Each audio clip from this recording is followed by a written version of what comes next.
Salam jemaat Tuhan, senang sekali pagi hari ini saya bisa berjumpa kembali dalam acara Light of Revival, renungan firman Tuhan yang akan menuntun kita sepanjang hari ini.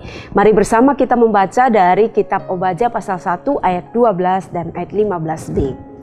Janganlah memandang rendah saudaramu pada hari kemalangannya, dan janganlah bersuka cita atas keturunan Yehuda pada hari kebinasaannya, dan janganlah membual pada hari kesusahannya.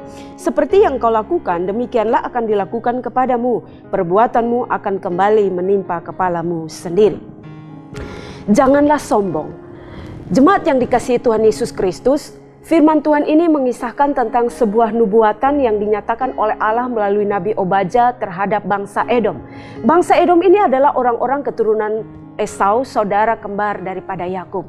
Dikisahkan oleh firman Tuhan bahwa pada waktu itu bangsa Israel sedang mengalami kesusahan dan kesulitan yang besar. Mereka menderita oleh karena mereka dijajah, ditindas oleh bangsa-bangsa asing, oleh bangsa-bangsa yang tidak mengenal Allah.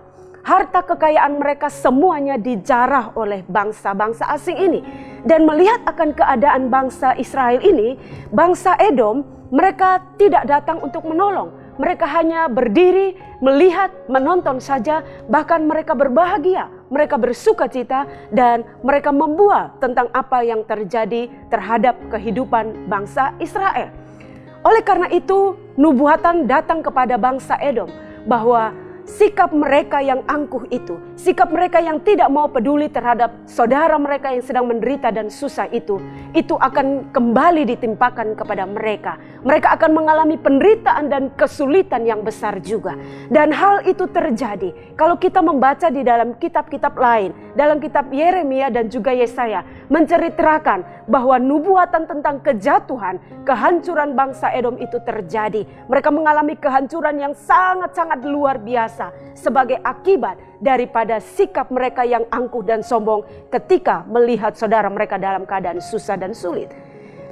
Hal yang sama juga terjadi dalam kehidupan kebanyakan orang Kristen hingga saat ini. Ketika melihat ada orang lain menderita, ketika melihat ada orang lain susah, mengalami penderitaan oleh karena hal-hal yang terjadi, bukannya kita datang dan menolong, bukannya kita datang dan membantu, berusaha untuk melepaskan orang-orang yang sedang berada dalam kesusahan dan penderitaan itu dari setiap sikon yang ada. Yang ada adalah kita hanya berdiri dan menonton saja. Yang ada adalah kita malah menertawakan, kita berbahagia, kita bersuka cita atas apa yang sedang terjadi terhadap orang-orang yang ada di sekitar kita. Apalagi kalau itu terjadi terhadap orang-orang yang sangat kita benci dan tidak kita sukai. Kita akan berusaha sedemikian rupa untuk membuat orang-orang itu semakin bertambah susah lagi. Ingatlah bahwa mungkin saat ini kita masih berada dalam keadaan yang aman dan baik. Kita belum susah, kita belum menderita. Dan saat ini adalah kesempatan orang-orang yang ada di sekitar kita mengalami kesusahan dan kesulitan. Tapi suatu saat pada titik tertentu yang tidak kita ketahui, kita pun akan mengalami hal yang sama. Kita akan mengalami kesulitan, kita akan mengalami kesusahan, kita akan mengalami penderitaan.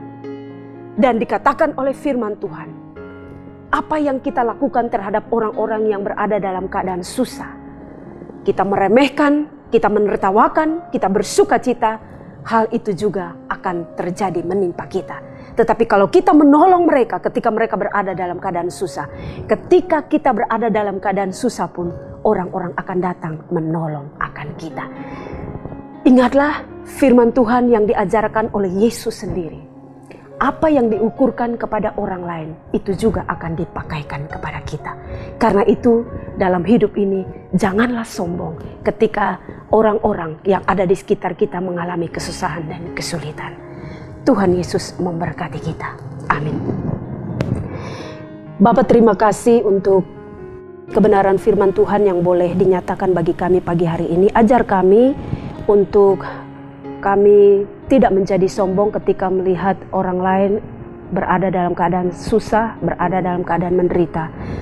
Biarlah kami boleh menolong mereka, kami boleh membantu mereka ketika mereka berada dalam keadaan yang susah. Hari ini kami akan menjalani kehidupan kami. Tuhan tolong kami, Tuhan berkatilah kami. Apapun yang akan kami kerjakan diberkati oleh Tuhan. Terima kasih Tuhan. Amin. Jemaat Tuhan, Saya terus mengajak kita untuk menjadikan firman Tuhan sebagai pelita dan terang bagi jalan hidup kita. Tuhan Yesus memberkati.